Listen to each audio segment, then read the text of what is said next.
The Reed and Barton Virtual Archive is a project created by the Old Colony History Museum with funding provided by Mass Humanities. These short videos were created for the Virtual Archive to offer a brief overview of the history of Reed and Barton.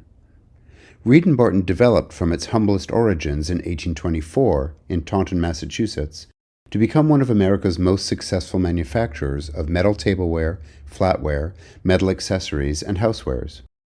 For almost 200 years, Reed and Barton helped satisfy eager consumers and define American manufacturing.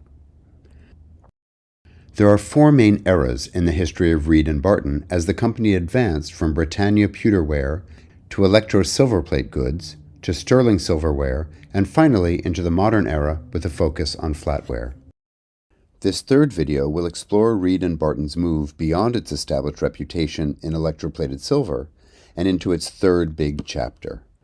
Silver-plated pewter and nickel silver had enabled the growth of Reed and Barton from a small regional manufacturer to a global powerhouse. Their ability to change with the times and embrace the evolution of popular styles, which was the basis of their success, continued into the next era, when circumstances allowed them to shift from making objects that imitated silver to making the real thing, sterling silver. This transition was partly evolutionary as they became well established, figured out manufacturing processes, and developed a healthy distribution network, so could take on more chances and venture into higher ticket items. But more than that, the price of silver declined in the late 19th century, making sterling silver more affordable. One reason was the discovery and mining of extensive deposits of silver in the American West. Another reason was the adoption of representational currency, paper money, freeing up silver that had been used for coins. By 1904, sterling was outselling everything else, and the company's focus on sterling production expanded. This was new for Reed and Barton. So far, everything had been made to imitate real silver, making affordable goods that looked more precious than they were. With affordable silver, there was no longer the same need to imitate. Pewter was a sort of poor man's silver. Then Britannia arrived to offer a closer approximation, elevating the impression pewter could make, getting it visually closer to actual silver. Then technology allowed real silver, but only used as an external layer, using the least amount possible. The combination of more affordable actual silver, with the increase in prosperity many enjoyed in the 1890s and early 20th century, led to a new era that became a celebration of sterling silver, and the shapes and decorations changed to reflect that. New designs went in two directions, highly ornate surfaces or plain ones. Francis I had surface activity everywhere, taking advantage of silver's reflective qualities. The Hepplewhite pattern had large, unadorned areas that celebrated the richness of a sterling silver surface. They were both created in an effort to take advantage of the material properties of silver. Additionally, instead of selling silver-plated flatware, as they had been doing for nearly 50 years, Reed and Barton could now offer sterling silver flatware. Naturally, they created designs that coordinated with their new hollowware, encouraging customers to purchase even more. From the 1890s on, Reed and Barton began offering sterling silver flatware and continued to introduce new styles in what became a dizzying range of options.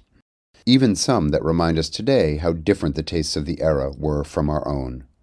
This circa 1912 catalog shows how successful their sterling silver flatware had become. The sales ledgers between 1880 and 1900 show that the company greatly expanded its sales reach in this area, with orders shipping as far away as New Zealand, Tasmania, Amsterdam, Mexico, and Argentina, where they had an especially successful salesman. When Reed and Barton began selling silver-plated wares, through the 1860s demand plummeted for their pewter. Interestingly, this did not happen as they refocused on sterling silver. Sales ledgers show that plated ware might have moved down a notch on the social scale, but there were still plenty of eager customers, and healthy sales continued for silver plate as the new sterling silver line took off. Adding sterling silver to their manufacturing allowed Reed and Barton to expand some of their existing initiatives in interesting ways. Their long-term relationship manufacturing tableware for the U.S. Navy led to commissions to outfit the new fleet of battleships arriving in the early 20th century. This included regular tableware, but also several commemorative silver services, including those commissioned for the U.S. battleships Arizona, California, Minnesota, and Utah.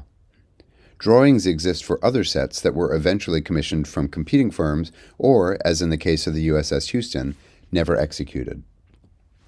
These USS Houston drawings are now in the Special Collections Library at RISD and show the plans for engraving in astonishing detail, especially considering that this is just pencil on tracing paper. The silver sets were paid for by subscription in each state, with residents contributing the money and sometimes even the metal to get the ceremonial pieces made. In 1905, the company opened its first retail store in New York City on 32nd and 5th Avenue. Tiffany opened its massive flagship store also in 1905 at 37th and 5th Avenue, and Gorham opened its store in 1905 or 1906 in the same area at 36th and 5th Avenue. The 1920s saw more changes at the company. Dowse retired in 1923, and Sinclair Weeks, who was the husband of Dowse's daughter Beatrice Lee Dowse, took over as president. Weeks also maintained a distinguished career in politics, notably creating the 1956 Federal Interstate Highway Act as Secretary of Commerce under President Eisenhower. Reed and Barton was in good shape as 1924 began, with $300,000 cash on hand, which would be over $5 million today, largely the result of sterling sales. In 1924, the January sales alone were $36,000, in February $64,000, and these increases continued all the way through November and December, when sales were almost $300,000 a month. Weeks also oversaw new initiatives in the design department to help satisfy changing stylistic demands of customers in an increasingly modern world. Taking on a modern aesthetic was challenging for all manufacturers, but especially for Reed and Barton, because they were committed to selling to everyone.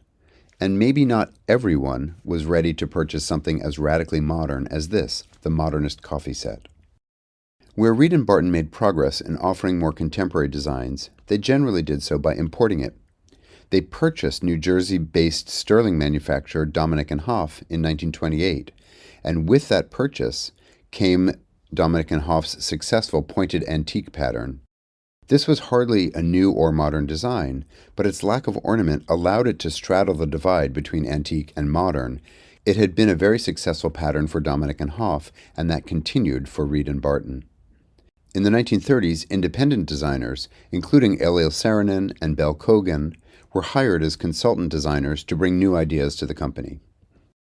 Although Reed and Barton produced a number of designs that are as modern as anything any other designer or manufacturer was making at the time, one reason they are not better remembered for their more modern creations is that they continued to be so successful selling revival and antique-style objects that they had been making for decades. The clearest example of this sort of enduring revival style has to be Francis I. Designed originally in 1908 by Ernest Myers, a French designer, with steel tooling cut by Macboa, a German die cutter, this was hardly a celebration of American modernism. Decades later, Francis I was still the biggest seller in the Reed and Barton line, making design progress into a modern age an especially challenging undertaking.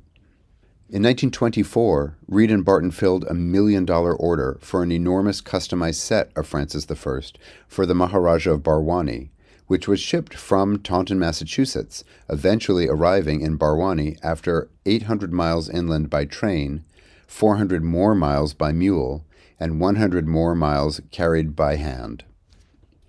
Reed and Barton completely refocused their production during World War II, which led to some interesting achievements.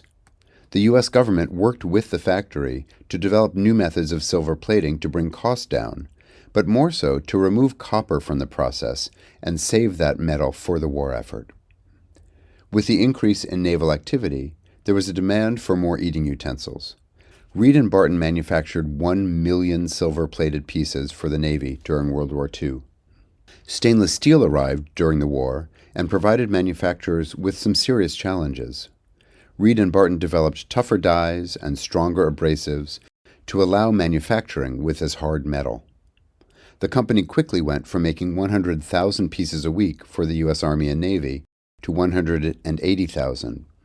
By the end of the war, the volume was up to 210,000 pieces a week. Reed and Barton was central to the development of stainless steel flatware, and the methods they developed to make it helped this new material find use in the war effort and after. The company also developed a surgical instruments division, which produced medical instruments for military use. This, in addition to the 1 million pieces of wartime silver plate, earned Reed and Barton a coveted Army-Navy E. After World War II, Reed and Barton returned to making metal housewares and tablewares, in both silver plate and in sterling silver. But the world had changed significantly, and changing interests of the increasingly powerful middle-class consumer steered the company in new directions. The fourth video in this series examines how Reed and Barton met these challenges.